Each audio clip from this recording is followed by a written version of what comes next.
What's good, LL Nation? Hope you guys had a great weekend. Lucky Lefty Podcast. Shaun Davis in the building. Brought to you by Onora Whiskey. OnoraWhiskey.com. That premium American whiskey. OnoraWhiskey.com. And if you drink, by all means, make sure that you do so responsibly. I don't know what's going on with my voice, bro. Crazy weekend. Celebrated my shout out to my baby brother, man. 45 years young. J Rock, love you, man. Left is going to be here shortly. He is hosting Mama Zaire this weekend out in Cali. So you know how that goes when mom comes in town. Everything goes out the window. Left has some things to say about Trent Dilfer.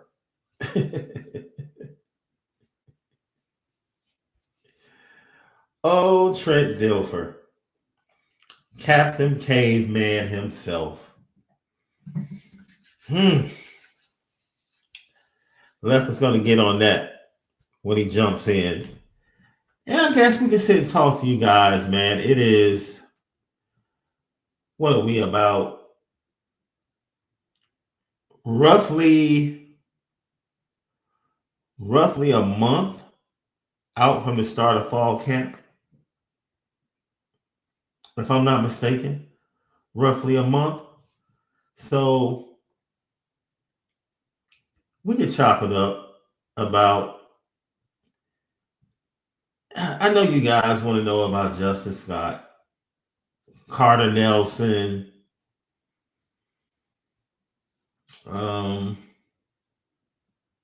some of the other recruits. We'll get to that. I'm going to dib and dab in that a little bit.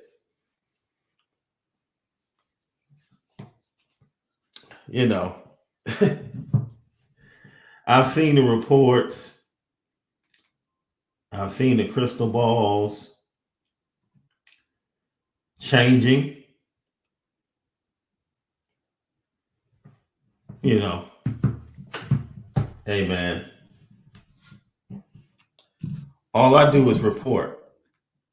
That's all I do. All I do is report. That's it. Carter Nelson.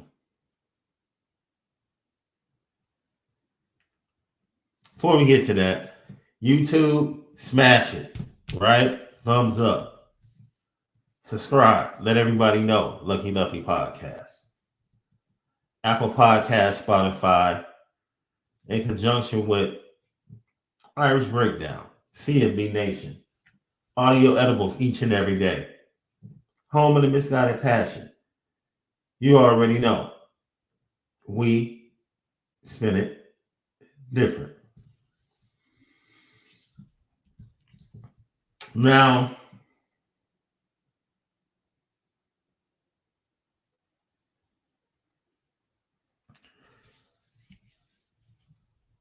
kudos to my Big Ten people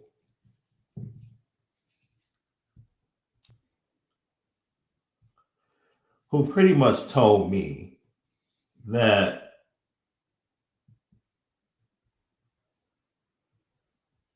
what Nebraska did this weekend for their program, which was a huge recruiting weekend for them, was everything that Matt Rule needed to do.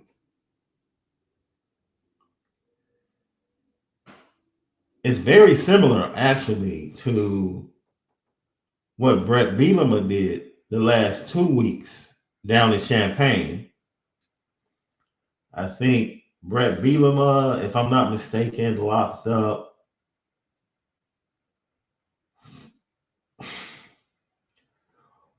4 of the top 10 players in the state of Illinois over the last 2 weeks. That's huge. That's huge. Nebraska did what they had to do. to get Carter Nelson. Let's keep it a buck. Coming off of, and we said this, I think Ryan Roberts, Carter Nelson was a luxury for Notre Dame in 2024. Great player, big time talent, but nevertheless a luxury in the 24 class. Then you add to that luxury Nate Roberts committing in the 25 class. Now it's kind of like, for me, with Nate Roberts and Carter Nelson both being from the same area, I would say that Carter Nelson was very well aware of Nate Roberts' decision. Just my opinion. Just my opinion. But once Nate Roberts committed to Notre Dame, and Malik likes Nate Roberts better than he likes Carter Nelson. You know, I'm a little biased to Hoopers. I like the young man. But if we're going to keep it real in the 24 class, Carter Nelson was a luxury. And you tip your cap to Matt Rule. Tip your cap to Matt Rule. The young man, in my opinion, very comfortable in Nebraska. I think he had a great relationship with Jared Parker. I think he respected the legacy of tight ends at Georgia. But at the end of the day, some kids just want to play close to home. Where have you heard that before? Stay tuned. Some kids just want to play close to home. They want to feel comfortable. They want to be made a priority. And Nebraska and Matt Rule definitely made Carter Nelson feel like he was a priority. And like you said, they did a fabulous job. The biggest recruiting weekend of the month for them, bringing all of their top recruits together and making them feel like you guys are the start and the core of the renaissance of Nebraska football. And growing up, following Nebraska football, who wouldn't want to be part of that, right? If I'm not mistaken, Brian Driscoll has stated, just move on. It's over. And,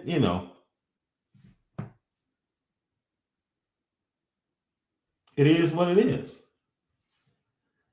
Now, Kingston.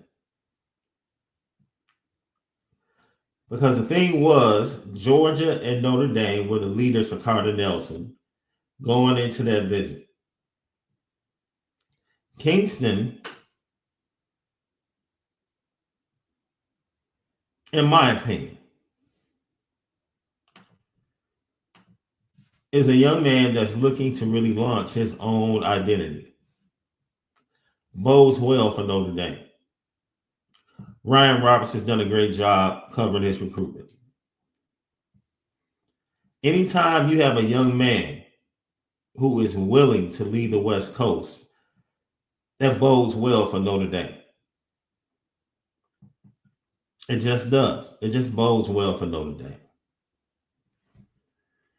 Notre Dame at this point,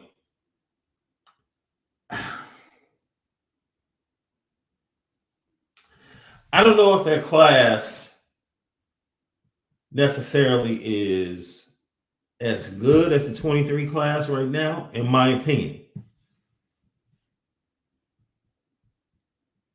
But if they finish it the way I think they can, they might have more top end talent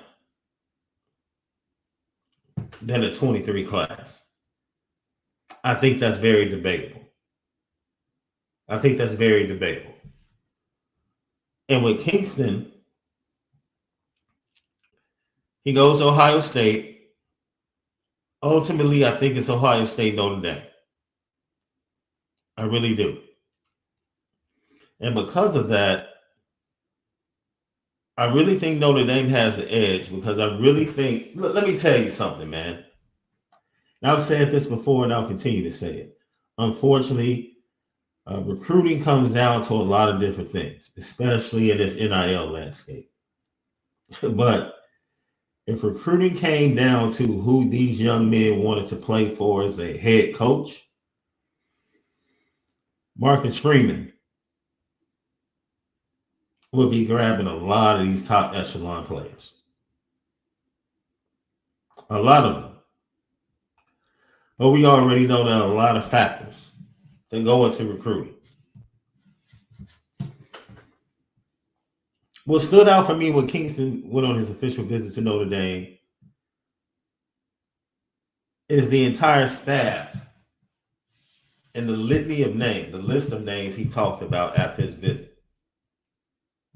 I pointed this out to you guys in watching his spring practice. And even though he's not a coach, he's a GA. Max Bullock, in my opinion, for players currently on the roster and players in the 24 and 25 classes, he's going to pay big dividends. I spoke about the way he coached, how intentional he is when he coaches, how relentless he is when he coaches. We know the type of linebacker he was from Michigan State. Leader, captain. He comes from the Alabama situation, and already he's making an impact with young men in recruiting. That bodes well for Notre Dame, right? Because we talked about it last week. If you have a 10-person staff, maybe 3 of your coaches are natural recruiters. Maybe 3 of those guys are natural recruiters. Maybe. Then you get another 2 or 3 that will just grind and just work their tails off to be successful. And then everybody else needs a little help. They need help from GAs, the recruiting staff, the director of recruiting. They have to be supplemented to be able to do their job effectively in recruiting. This is Max Bullock. This is who he's become, in my opinion. He's become the supplement in recruiting for Notre Dame, specifically at the linebacker position. And that bodes well because when Marcus Freeman came in, he changed the narrative at the linebacker position as a defensive coordinator, immediately elevated the athleticism. And then once he did that, he went to head coach, and they get Osbury and Drake Bowen. This year, linebacker, not as much top-end talent and not as much floor, but they're betting on ceilings at the linebacker position. They're betting on ceilings. And because of Jaden Osbury and Drake Bowen, maybe they feel like they could have taken that chance in the 24 class. Maybe that's how they felt. Lucky Lefty podcast. So Kingston is a must get. They have to finish this class out with Kingston and Justin Scott. And they have to give themselves an outside shot. I don't care what Beasley is saying. Beasley is still going to flirt with Notre Dame. He likes Marcus Freeman that much. That's just my opinion.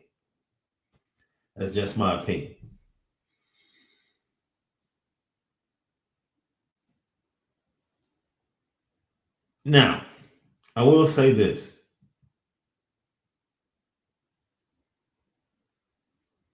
Bronte Johnson, Tay. I mean, it really wasn't a secret. Once the news broke that academically he had done what he wanted, what he needed to do to get a good standing with Notre Dame, I think everybody knew his priority was to become part of the 24 class for the University of Notre Dame. It just is what it is, right?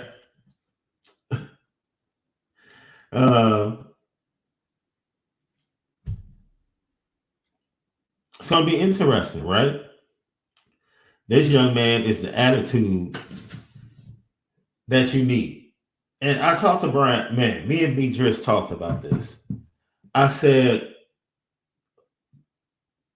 you have Michigan, Ohio State, all these regional schools or schools that have good high school football, right? You grow up with a crop of kids that want to play for that school, right? Notre Dame, not so much, right? Notre Dame is always having to sell Notre Dame, right? Having to go to Pennsylvania, Ohio, Michigan,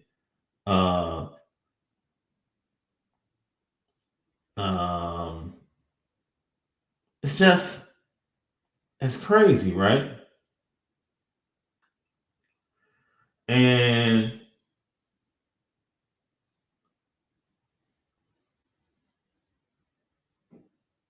I think about it, because they have to sell so much,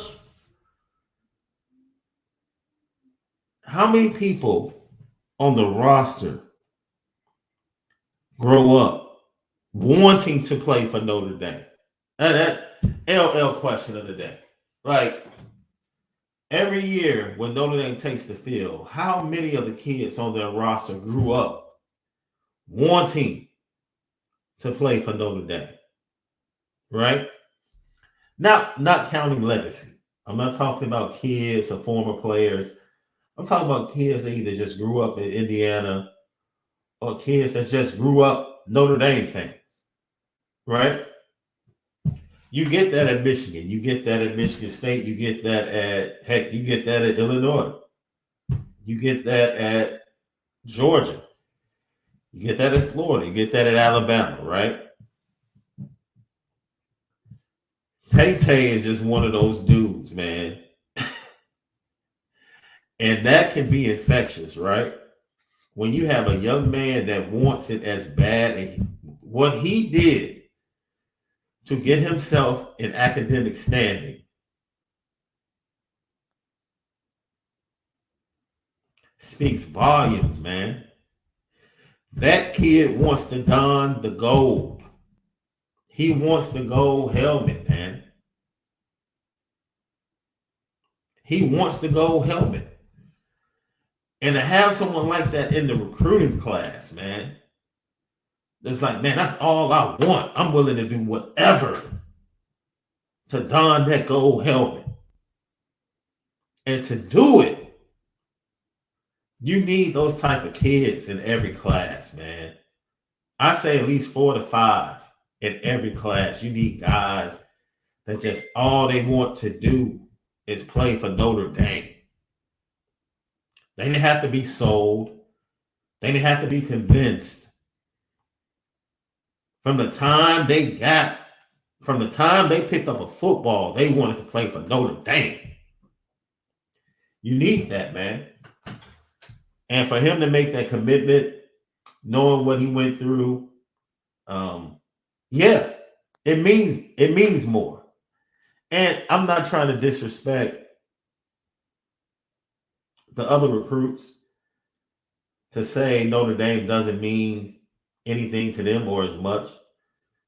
But it's obvious by his actions how much Notre Dame meant to him and how much the opportunity to play at Notre Dame meant for him.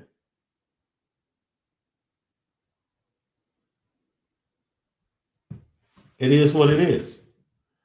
So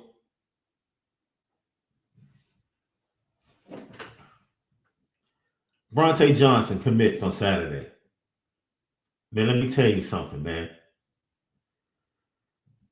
As we bring in the one and only Malik Zaire, left, let me tell you something, man. There was no one more happy on Saturday once Tay Tay committed to Notre Dame than you, bro. As you talked about it, the way you put it, and you can explain it once again. You're like, dude, we need that on a roster, man. Like sometimes Notre Dame's roster can be real nice, sweet. The way you put it is like, yes, we need some attitude, man. We got to get some attitude on this roster. We got to get some people that's willing to fight that tongue. That's willing to talk a little trash and do things different. So, just your thoughts, man, about you, man. Two of your favorite players, back to back weekends. Yeah. You get Nate Andrews and then you get Bronte Johnson, bro. You have to be feeling pretty good. Yeah, and I think a lot of it is just the excitement of the fact that, guys are starting to see the vision.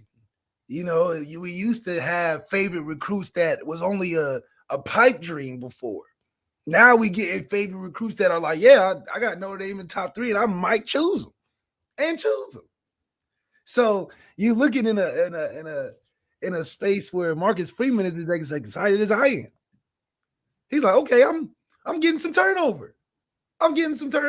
It's not Richard Young yet, but I'm Nate Roberts, and that's a great pickup amongst other schools that wanted him. Mm-hmm. So when you're talking about finishing strong, I mean, man, I think Marcus Freeman has done a great job of just staying locked in with it. With all the fanfare coming off a 9-4 season to still get these guys committing as they do. The season hasn't started yet. Hell, camp ain't even started yet, and you lock commits so they can feel at ease. Because they probably know, shoot, if we go into this season and Notre Dame looks 20 times better than last season, we might not have a scholarship after that. Mm-hmm. We trying to get our RSVP for us is taken up. And I can really rock with that feeling, because that means that this is something that you better get on to. And it's back to what Notre Dame used to be like. If Notre Dame offered you, that's worth its weight in gold. That's like if Alabama offer you, they just got to be in your top 3. Mm-hmm. It's like, come on, man, come on. You're not gonna put Alabama in top 3. Who are you? Mm-hmm. And Notre Dame is putting their name in that conversation as well. Notre Dame is in everybody's top 5, and if it's not, there's something wrong with you. As we move forward, we know who the big dogs in this class are, bro. Look. You got to get Kingston. You got to get Justin Scott. It is what it is, right? You continue to flirt with Beasley, see if he pops off in the fall. It is what it is. You get this class into the top 5. I venture to say collectively, I would probably take the 23 class. Top at playmakers and difference makers. If it plays out the way I think it can, I'll probably end up taking the 24 class. Even with some of the other players and recruits that people think, oh man, that's a 3-star. I don't know why they went after him, And I haven't even mentioned Gerby Lambert, bro, who, in my opinion, is trending back strongly. Joe Rudolph did a great job on his official visit. That's right. He's trending for Notre Dame. So, as bad, I'll say it like this. As 3 weeks ago, I was looking at this class like, I don't know. Yeah. As we sit here today, a month out for fall camp, I'm looking at this class like, That's right. That's right. That's right. So You have to close, right? That's right. We You have have to close. You just have to close. There is no excuse at this point, right? This is the second year the staff has been together. And we know who they lost. You lose Keon, you lose Dante, you lose Peyton. Right? If you want to give them some leeway because it was their first year as a staff, you want to be nice, all right, fine. Stuff like that can't happen again. Can't. You got to close on the big dogs. And they have that opportunity. And honestly, I think they have a better shot than they had with the big dogs that they let go of in the 23 class. If we're going to keep it a buck, if we're truly going to keep it a buck. No, I agree with that. And I do think that it's just what happens when you're having a change of guard and a turnover in the program. This is only year 2. Mm-hmm. Freeman really getting his feet wet. And to be where he is in year 2 is underrated. Mm-hmm. I mean, how many year 2 coaches is bringing in the pivot? How many year 2 coaches is in the top 10 in recruiting, coming off of the seasons they came off of? The things that he's doing at a school that traditionally hasn't been doing the things that they could have. So to do the things that are not normal in a place that's traditionally treated as a special place. Mm-hmm. Marcus Freeman is like, oh y'all, I'm just unlocking doors. I'm not sure it's not special. This has been behind door 1 for years. Mm-hmm. The only a few doors have been open as the head coach. I'm unlocking. I'm unlocking the little grocery safe, the attic. You would have think, oh man, there's all type of things going on over at Notre Dame head coaching. Yeah. Brian Kelly got comfortable, only used 3 doors. The golfing one, the plane one, and the limo. Marcus Freeman's like, but what about all these other ones? And what it does is it opens up everything. It opens up the resources. It opens up the perspective. It opens up the freshness and what the value of being at Notre Dame even is. I didn't even know Notre Dame had the ability to let you get to the White House, eating dinners and steaks and stuff. I didn't even know there was the Korean memorial thing that they set. I didn't even know that. Mm-hmm. And Marcus Freeman's been suited and booted on all occasions. He's probably at the BET Awards. We just didn't get the footage yet. He was at the BET Awards last night. We just seen on Instagram yet, but he was there. So the connections are far and wide, man. I mean, to even take the amount of people that we take into Ireland. Who want to go to Ireland for real? Sold out. Sold out. Mm-hmm. So, I mean, come on, man. They doing some things that's different around there at Notre Dame, but you can appreciate it because you like, man, if I'm a recruit, I'm going to go there. You don't see Kirby Smart at no Garth Brooks concert, no White House with his mama.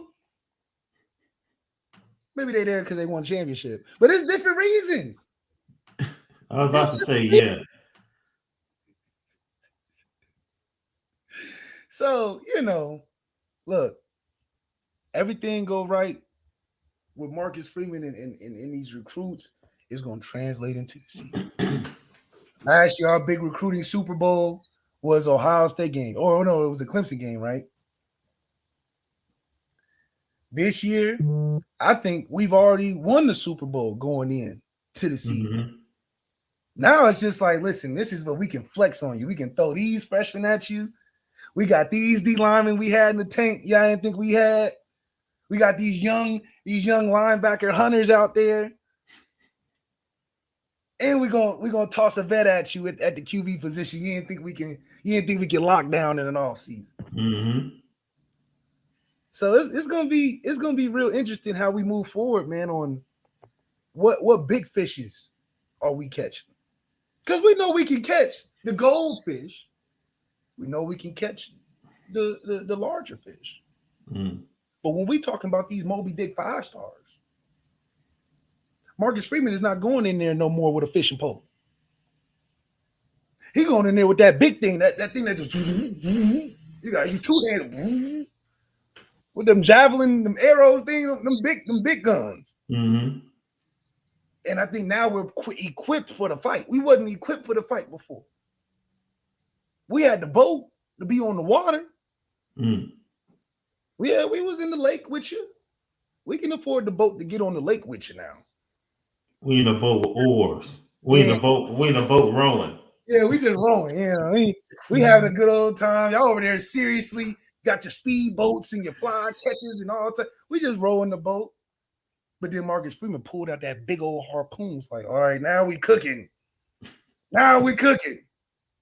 So y'all can do all that speedboat and try to have the fanciest car. I got the rowboat and the harpoon. And we reeling in the same fish.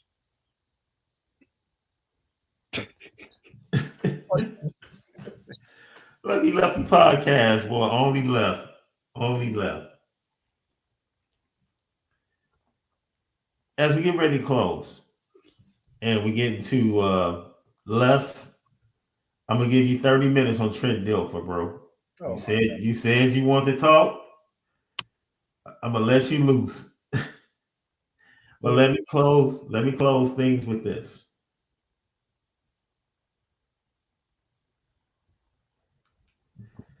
Think it not strange that the narratives surrounding one Justice Scott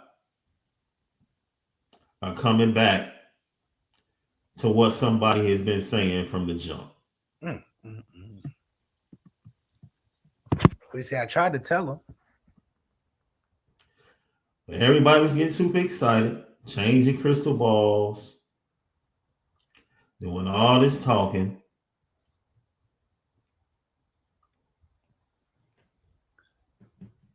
I kind of told you who the final two in the middle of the ring would be.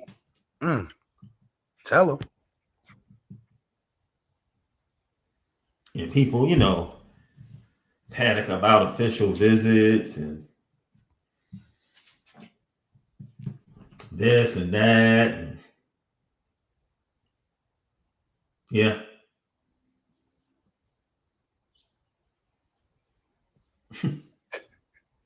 Listen, when you come into this place, the Lucky Lefty podcast, this is what you call the source. Dude, it's not even about. It's the source. It's not even about.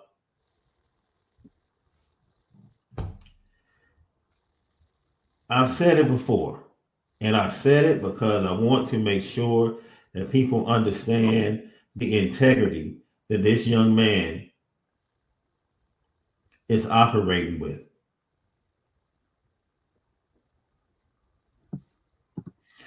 This young man purposely was aware of certain things that went down. Ohio State. Come on, man. Whoever just do that Ohio State thing, man.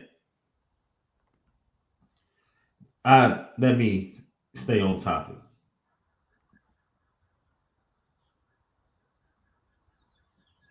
I've constantly said, anytime a young man in his recruitment is aware of what previously happened and how things went down, and says to himself, I do not want my recruitment with this particular university to go like this.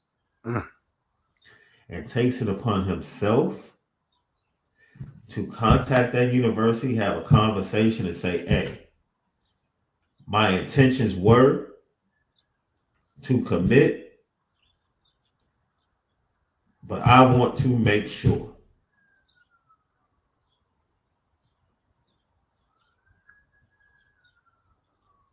People are looking at official.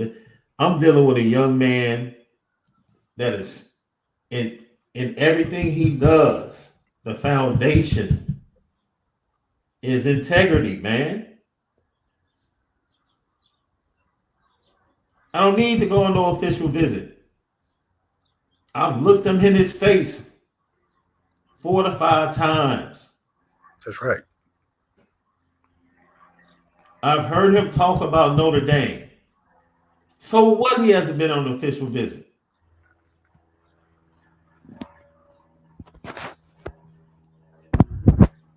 How many times does this man have to look me in my face and say Notre Dame is at the top?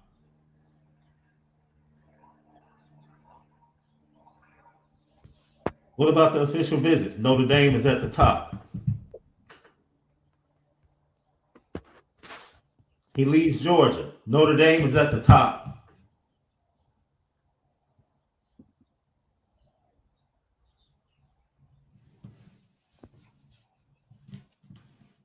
Ultimately, that young man and his family will make a decision.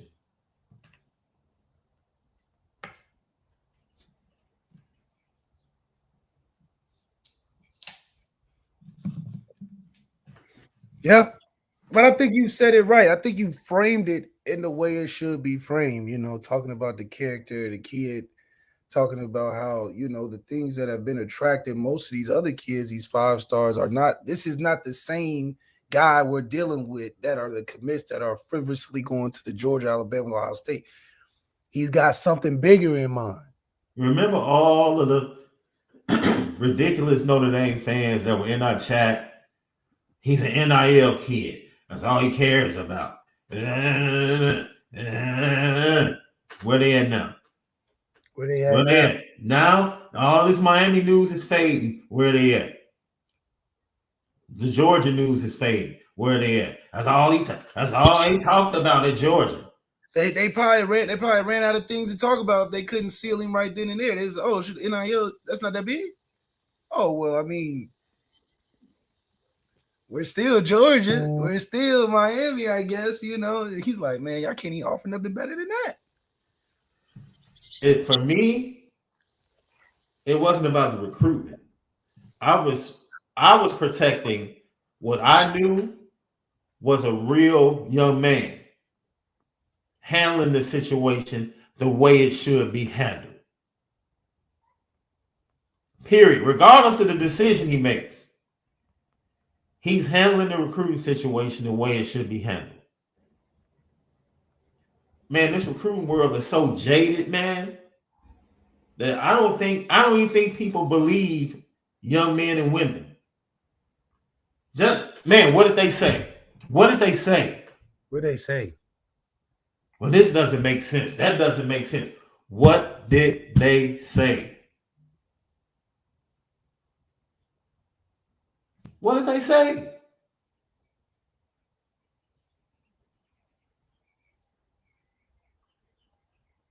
And not one time has Notre Dame ever left the top of his thoughts. Not one time. And even when he changed his commitment date, he told you, Notre Dame, they don't have to do anything. Yeah, he said, yeah. He flat out told me in St. Ignatius College Prep Gym, Notre Dame doesn't have to do anything. I already know. I already know what Notre Dame is. This is what he said to me face to face. I already know what I got right there.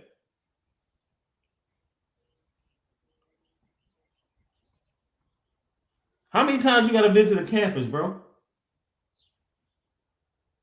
How many?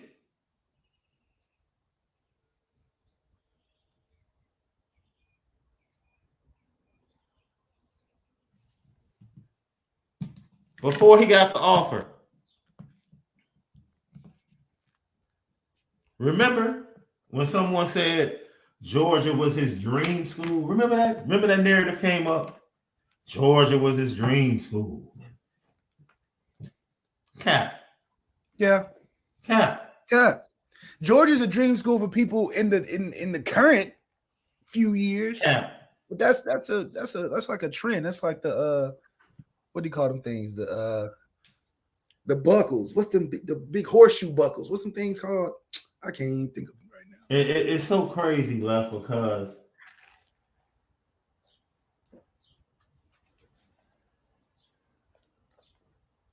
the young man was so anxious to get the Notre Dame offer, was waiting on the Notre Dame offer, to the point where I had to tell him, like, it's gonna come. Like it's coming.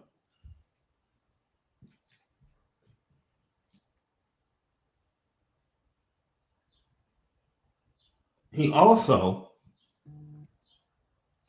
the very first time that I spoke with him, was very open about how impressed he was with Michigan. And that Michigan was his leader before Notre Dame and Marcus Freeman really turned up the heat.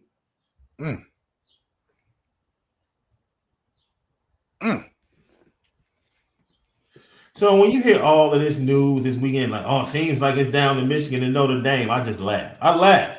That's right. I laugh. That's right. Once again, you have a young man, unsolicited, literally told me everything that was going on in his head with his recruitment. Yep. I asked him about Michigan. This dude broke down how he loves the campus, how they check in on the players in class, the accountability points that they keep. He's telling me about everything that makes him love Michigan. I'm like, dude, I just asked you, man, what's going on? That's right. That's all I asked. That's all I asked. And the transparency, the integrity, the way he's handled things, the way the people around him have handled things, his coaches, people connected to St. Ignatius, his parents. Look, man, the only thing that's angered me is when people try to attach this NIL stuff to him, man. And I've constantly said he's not that dude. I've constantly said he's not that kid. He's not that kid. Now, he told me, I said, yo, is NIL going to be a conversation? He said, oh, yeah, it's going to be a conversation. Yeah. He didn't sit back like, oh, no, man, I'm not worried. No, he's like, oh, yeah, it's going to be a conversation. And, I think Notre Dame can accommodate some of that. I don't think we just ain't giving up nothing, but we may not be dropping off the big duffels. But we might got a little envelope, sitting in little heavy envelope, but still an envelope. It ain't a duffel, it ain't two hands walking out there like you just robbed the bank. But you'll leave with something. They'll be like, here, slip this in your jacket, bro. Hey, bro. Slip this one of these. My whole thing is that covering this young man has actually been refreshing.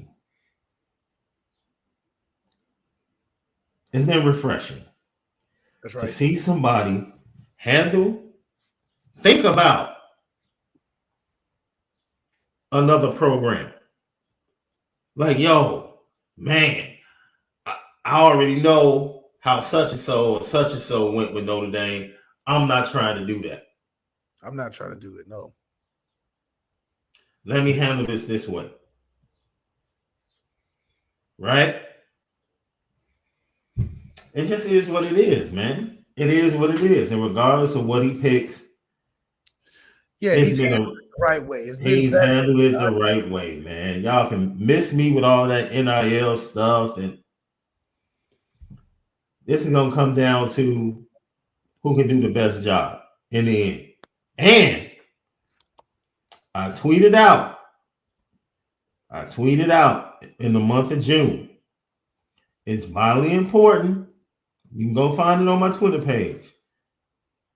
I said he is paying attention to the recruiting classes. He's paying attention to the defensive players Michigan is signing.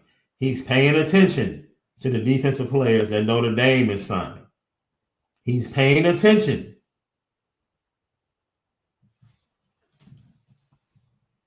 So getting a Kingston in the class, getting some of the other players that Notre Dame has been able to get in the class is vitally important. Because most great players want to play with other great players.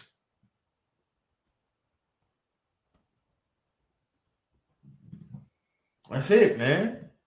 That's it. And I understand. Look, I understand the angst from a recruiting standpoint of Notre Dame losing out on 5 stars, and but I've just come to realize, man, that recruiting is so jaded, and you got parents involved, the NIL, and it's just refreshing to have a kid just say, "Yo,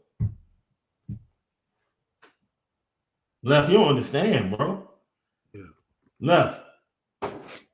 And I'm gonna end it with this. This is how pure covering him has been, Left.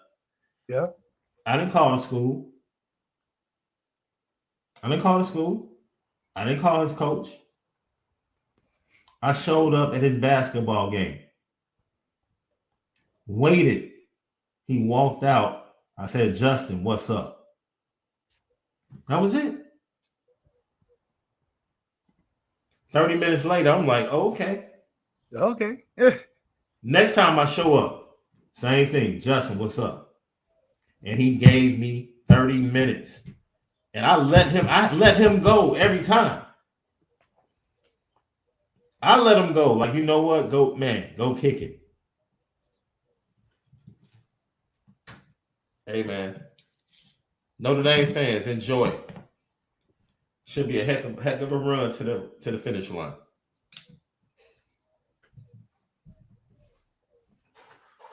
Should be a heck of a run. It'll be a more peaceful run than last year's run to the finish line with more unknowns and the wild twists and turns they took. Plus, he was getting undermined the whole time before that. So now we get a chance to see what he looks like with people on his side. You ain't got to look over his shoulder and be like, man, are they going to let me get this off or what? Lucky Lefty podcast. When we come back, I'm going to let Left off the leash for a little bit. Lucky Lefty podcast. Crazy. Hey, Left, we're back. Lucky Lefty podcast. Man, can I be honest? You ever catch yourself and you have to remind yourself of your age? All the time. You know what I'm saying? Like, you're in the house and you're like, hold on, let me relax. Last night I had one of those moments when Chief Keef hit the stage. Yeah. It's like it just dropped. It felt like it just dropped. I'm telling you. I mean, everywhere. He ain't even just let the music play. He ain't even got to say nothing. We can finish the whole song for you. I'm up in here like, why was he banned? Yo, for 10 years though? Man, that's crazy, right? What? He got the Will Smith ban. I didn't even know. Mm-hmm. For what? You must have shot in the side the arena or something like that. But it was great, man. And once again, shout out to all the writers out there. Support them. Hopefully everything can be, solidified with that situation. It is 50 years of hip hop. I think they did an admirable job. They could have done better. I did enjoy the Busta Rhymes joint though. I'm a Busta dude, bro. Yeah. I'm a Busta dude, man. Hey, so I thoroughly enjoyed watching him perform, watching him get his flowers. I had heard the story before about he pretty much was the pioneer of the feature. Once he got kicked out of Leaders of the New School. And I was just happy for him, man. I was happy for him. Can I be honest though? I'm not impressed by these female rappers, man. Oh, it's that trendy. I'm just not. Wave, That's how I thought about the Woman King. I'm like, all these the Equalizer, Queen Latifah beating up dudes every Sunday. I'm not trying to see that. And not that she can't do that, but come on, that's Denzel's. I was like, man, you know what? That's as far as I can go. In fairness, what don't you like about it? How about that? Let's just be objective about the female rap perspective that's obviously growing, and they're trying to make it take over all of rap. They can't rhyme. Yeah, I mean, it's that simple for me. You can't say they got the weak boys. They can't rhyme, man. I can't do it. I can't do it, man. I can't. I just because you can dance and show some skin and They dropping new ones every week. There's a new female artist every song sounds exactly the same. Well, not Nicki. I'm a Nicki fan. Man, I am nowhere near a Sukiyana fan. But I will say this. I respect Suki's hustle though.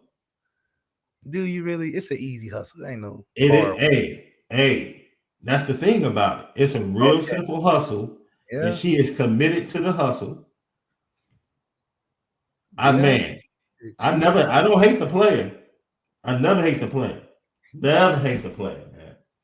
But there is no way I'm never listening to Sukiyana. Please, no, man. Yeah. No, that's or that Sexy Red song either. She from Chicago, ain't she? Man, I don't know. I heard even the ones that's supposed to be the lyrical ones ain't lyrical. That's what be killing me. It's like, okay, you got your audience for that and that niche for that, and then you got the ones that really be trying to rap, but it don't be hitting. It don't be hitting the same way. Now, I don't know how y'all try to twist it and turn. I'm just saying, even the lyrical female rappers are not. They just not cutting it for me. Oh man. Ice Spice does not have bars. Y'all need to stop. No, man. Here's Trent Dilfer, man. Easy for a coach that, oh man, you're going to jump right into this nickel spot and you're going to play in national televised games every week, and that's really easy to say. And then kid shows up and he's like, well, wait a second, why am I the third guy? By the way, come try to get my guys. Right. Like, I dare you, Power Fives. I got a pretty big platform that I can step on. Yeah. And if I find you in my kids' DMs, and if I find you talking to high school coaches about my kids, if you're in my roster, I'm going to call your ass out. I'm going to say it by name to the biggest voices in television today, and it's going to make Game Day, and it's going to make Sports Center, and it's going to make, because by the way, those guys running Sports Center are still my friends. That's right. I still got their sale. So go ahead. I dare you to jump into my roster. And I told the American coach the same thing. I said, why don't you guys have the you-know-whats to stand up and say, get out of my roster? Right. I said, here's why, because you want their job. Oh, you said it. I want this job. That's right. I don't want no power. I want this job. I want to live in Birmingham. I want to live downtown. I want to go see my grandson in Nashville. I don't want that other job. So I don't care if you blackball me. Right. I want this job. I want the city of Birmingham to say, no, that's our city. That's our coach. Right. And so go ahead. I'm not scared of whoever, the grand poopah of poopahs, to blackball me. Right. Like, get out of my roster. These are. See, this is the problem with podcasts 2023. They just get on there and just start chatting. Just start bumping your gums. Go ahead, love. First of all, Trent Dilfer, how, and I love you, I gotta, contextually, I love you, Trent Dilfer. But how do you think, number one, oh man, this is a frustrating thing for me. First of all, who cares? Who cares who you know? It's like you're the most industry dude in the industry talking about you don't care if you get black. What do you mean you are the black baller? What are you talking about? You're the black baller yourself. You are the industry. You are the guys that you're reporting to and all of that. Secondly, you're not convincing nobody on the planet that you're okay with living in Birmingham and you don't want no Power 5. Come on, man. If you didn't want no Power 5, you should have stayed in high school. What do you mean? What do you think you're going to rise UAB to the top of college football? Because if that's not the case, and that's hard to do, how are you telling me you're going to stay there for a long time? They're not going to keep you there to be average. What do you mean it's college football? Who are you fooling, Trent Dilfer? Talking about my kids. They're not your kids. That's the other thing. They're not your kids. What makes you think that they're your kids? Hell, if any of them kids on your roster get a better offer than UAB, you better go. Why not? What loyalty is that UAB that so get out of my kids? For what? It's UAB. Y'all just got a program again 2 years ago. And I get it. You know, you want to fight for your roster, but it sounds a big violin. It's a big violin. Because don't try to disassociate yourself from other coaches to be like, y'all want those Power 5 jobs, not me. Stop. Stop it.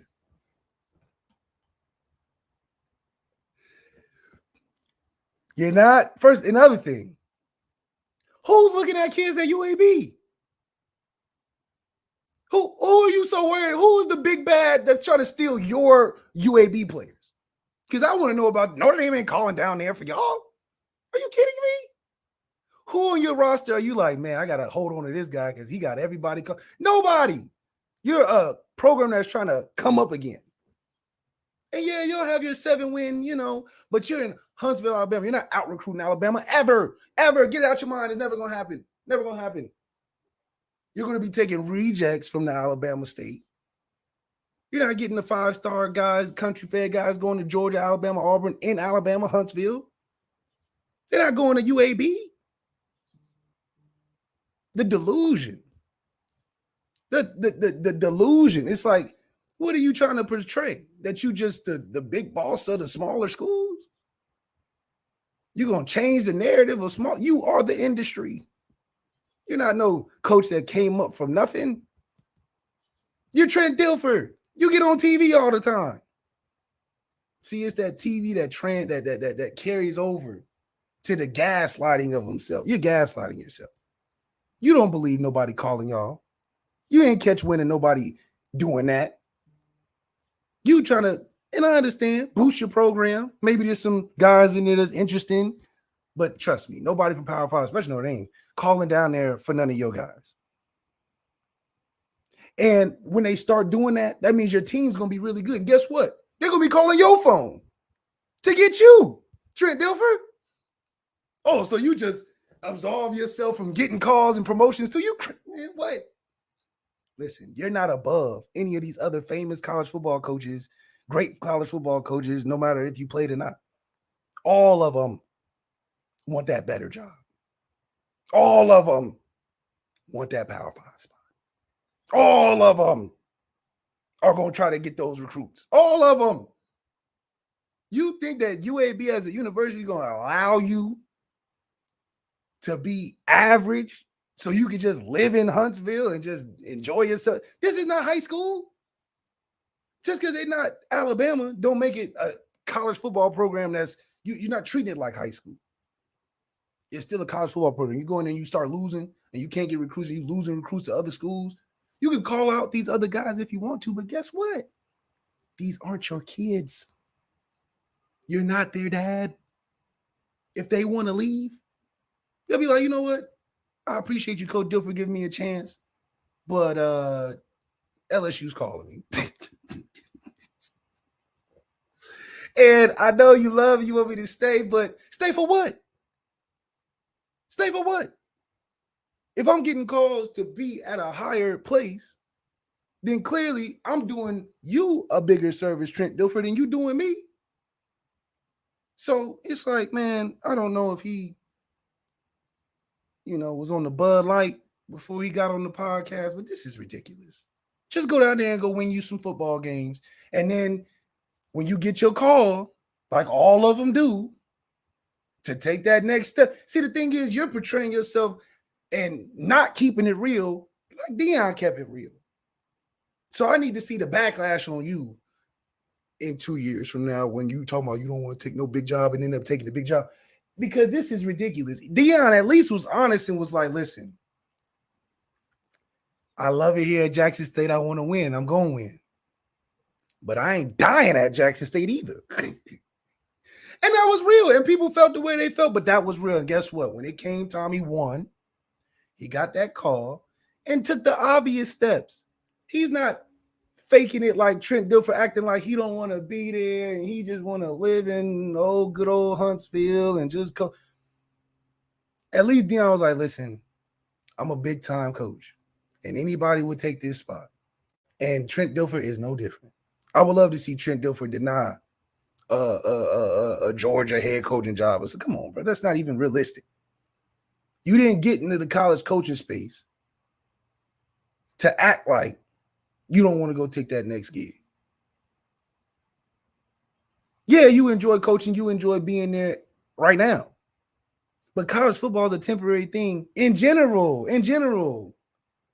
But loyalty. You'll have loyalty at the Power 5 because it's about being remembered. And Trent Dilfer, we know you want to be remembered. Let's not act like you just want to pass over into the great pastures of coaching for 30 years and they just talk about you as like, no. You want to be at the top spot just like everybody else. And so what if somebody's in your kid's DMs? What you think Marcus Freeman is going through every day? Marcus Freeman is different because he don't got the time to give it attention of other schools trying to get our players. He's like, for what? I know they should be hitting my kids' phones. You know why?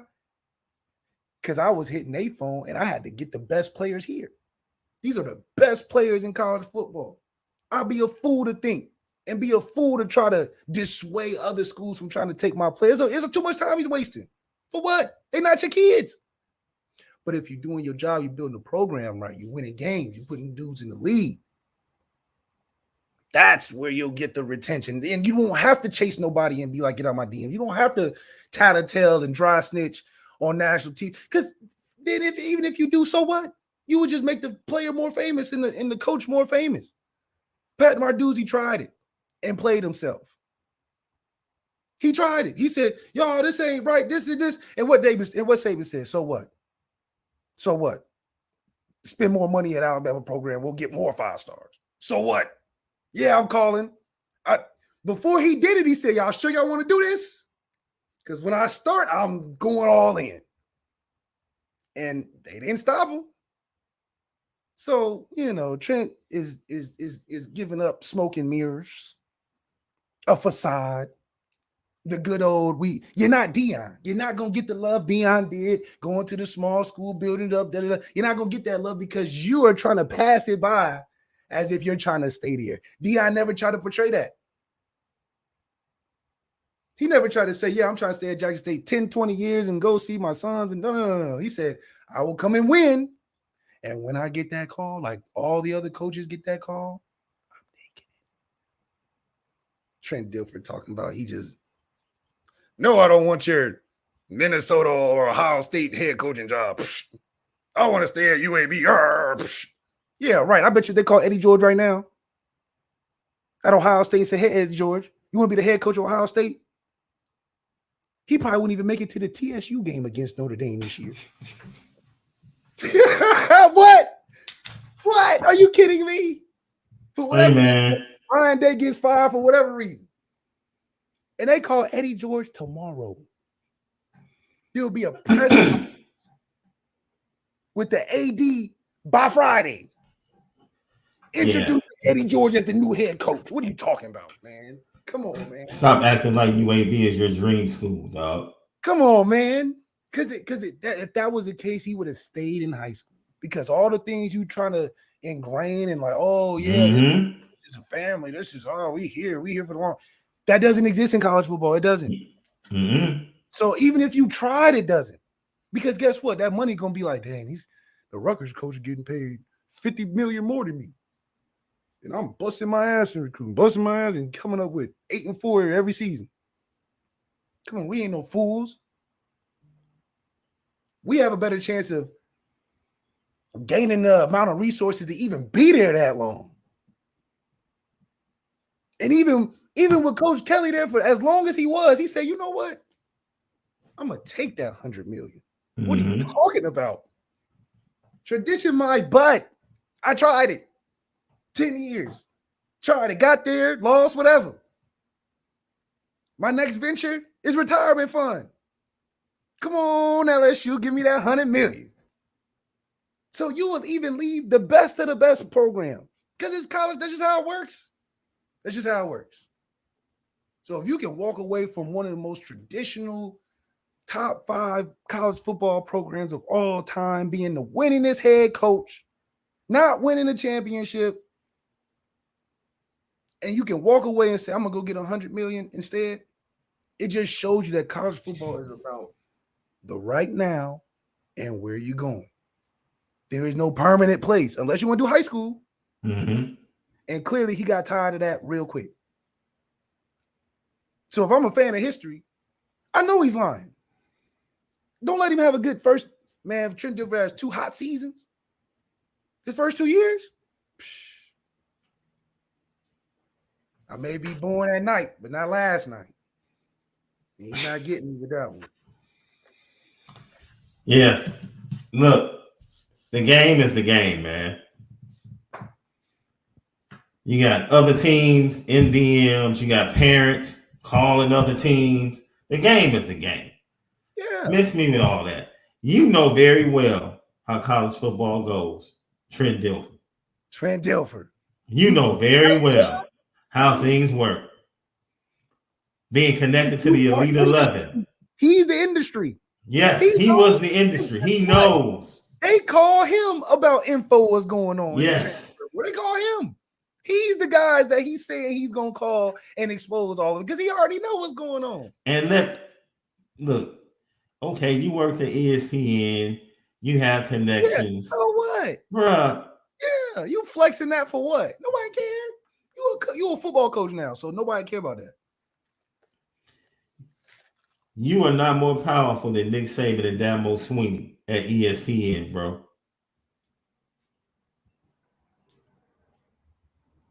Or hell, Notre Dame for that matter, because we'll pop a headline on quick with some regular news. Like, what are you talking about? Why are you beating your chest?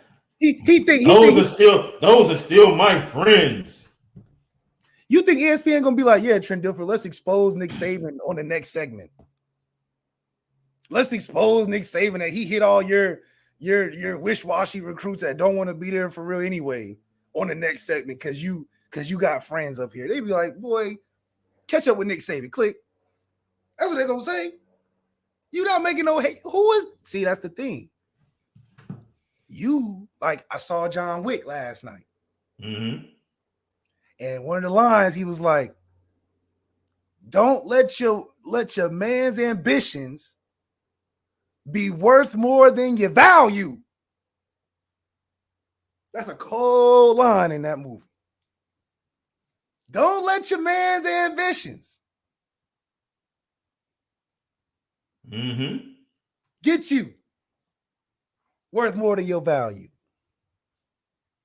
So just because you think you TV man, and you think you finna have the ambitions of stopping all the college recruiting from affecting your roster, you better hope you there long enough to see that through.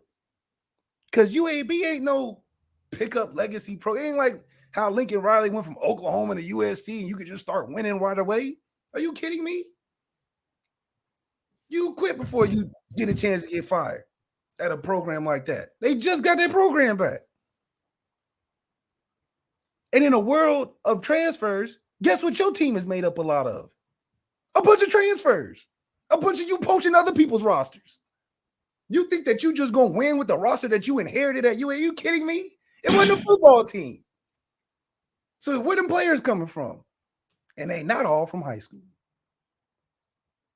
So the same DMs you jumping on somebody else for, they should be jumping on you, Trent Dilfer. Are you telling me you ain't called nobody on nobody else's roster? You telling me people didn't call you? Oh, Trent Dilfer at UAB, I think I can play. Let me call down there. How many quarterbacks you think called Trent Dilfer?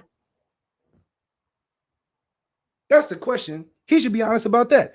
How many college football quarterbacks, Mr. TV man, called you when you got your chance to coach Division I football? How many? Because guess what? You know, and you've coached all of the quarterbacks coming into college for years and years and years and years and years and years. That's why you got the TV man title. So you telling me you walked in at UAB and didn't pick up the phone to call no quarterbacks? Knowing that you can't win a damn game without one? See how they be doing? But you gonna call your friends and expose what? How many quarterbacks called you, Trent Dilfer, and said, yo, can I come play for you? You my dog. Remember you? Da-da-da-da. How many conversations you think he had like that? Tons. You think he ain't reaching out to quarterbacks right now? Listen, you know I'm at UAB now. You know I'm at. Remember Elite 11? Oh, so now all of that. Oh, that's no big deal because you want to keep the quarterback from Huntsville High School. Come on, man. Who are you kidding? And Nashville from Birmingham is a far drive. So don't act like you just down the street. You just be lying. I want to see my grandson.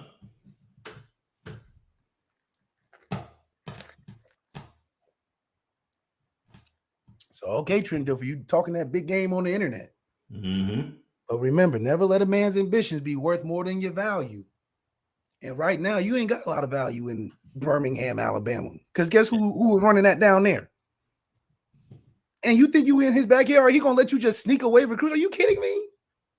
He's Alabama dog. And he got his dog, his dog Tommy, he can sick on you over there. Say you make that call. Hey, Tommy, go down there and get that recruit back. So come on, man. What are these dudes talking about? You know what time it is. Petticoat.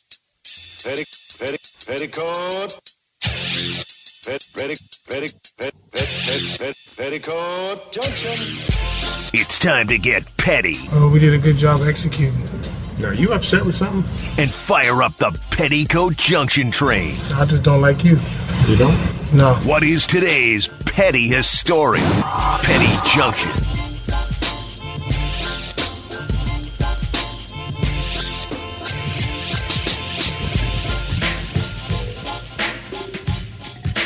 Petticoat Junction.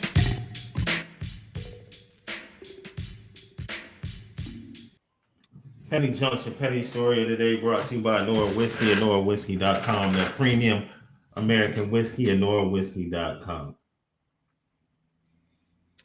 I got one. I think it's so funny. I would put myself on the petty train, because my girl went out of town for a week and my mom came. And it's so funny because you really realize that the women in your life that you date are very close to your mom in the same way. So it's like what you think you're getting a vacation on, I'm not getting a vacation on. They're like the same person. So the things I'm thinking I'm getting a break from with my girl going out of town. My mom actually is the same person, so I never got a break the whole time. Like, what do you know? So it's ironic how subconsciously maybe even date the women that are like your mom, whether you realize it or not. And I'm like, man, is my girl here the way my mom's like, just it's like, dang, I thought I would have the same but different people. So maybe it's just me. That's why I say I'm petty. Maybe it's me. I married my mom. Yeah, basically.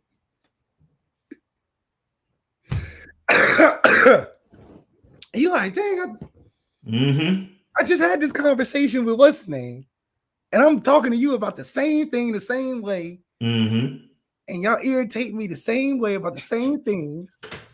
I'm thinking I'm getting a break from one. It's the same. It's like, come on, like, I love you both. That's why y'all both in my life. But man, no variety. Great show. Thank you for everybody that tapped in. Man, once again, Apple Podcast, Spotify, CFB Nation, lock in with us. Subscribe on YouTube, home of the Misguided Passion. Audio edibles each and every day. Lock in. We spin it different. Have a fantastic Monday. But most of all, make sure that you spin it different.